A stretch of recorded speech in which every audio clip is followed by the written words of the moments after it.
उधर प्रदेश में भूमिधरी का जो मामला है एक बार फिर से गर्माता हुआ नजर आ रहा है। विधानसभा में बजट सत्र के दौरान नियम 58 के तहत कांग्रेस पार्टी के विधायकों ने सरकार से सवाल पूछे।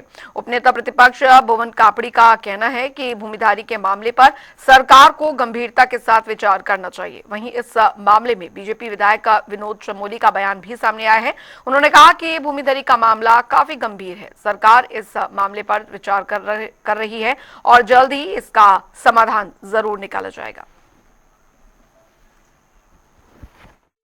विषय बड़ा गंभीर है और मैंने बाद में भी चर्चा की माननीय मंत्री जी से। तो जो राजस्व की भूमि है उसका निस्तारण हो सकता है, उसके लिए एक निश्चित प्रक्रिया उन्होंने बताई भी है, बनी हुई है FRA एक्ट में। और जो वन भूमि है तो वन भूमि के बारे में अध्ययन करने की आवश्यकता है। अगर वन भूमि राजस्व भूमि में ट्रांसफर हो सकती हो, यदि कोई ऐसा प्रोविजन है वो दिखाना पड़ेगा, तो फिर उसका समाधान निकाला जा सकता है। लेकिन जो भूमि हमारे पास उपलब्ध है, जो हमारी राजस्व की सरकार की भूमि है, निश्चित तौर पर उसका रास्ता निकाला जा सकता है, ऐसा मेरा मानना है।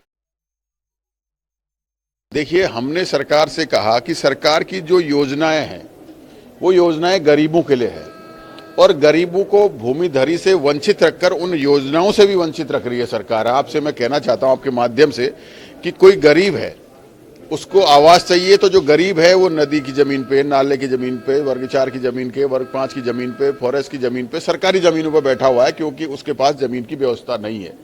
जो प्रधानमंत्री आवास है 2016 में वो नियम लेकर आ गए कि जिसके पास रजिस्ट्री वाली जमीन होगी, जिसके पास भूमिधरी जमीन होगी, उसी को आवास मिलेगा।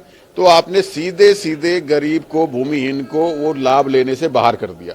अब तो आपने पंचायतों में कह दिया कि जो सरकारी जमीन में बैठा हुआ है, आपने देखा भी होगा पंचायतों चुनाव उनके नामांकन रजिस्टर करके, उसे चुनाव लड़ने का भी अधिकार नहीं। अरे हम आपसे कह रहे हैं जो जमीनों पर वर्षों से बैठे हुए उन्हें भूमिधरी अधिकार दो। सरकार छीनना जानती है, लेना नहीं।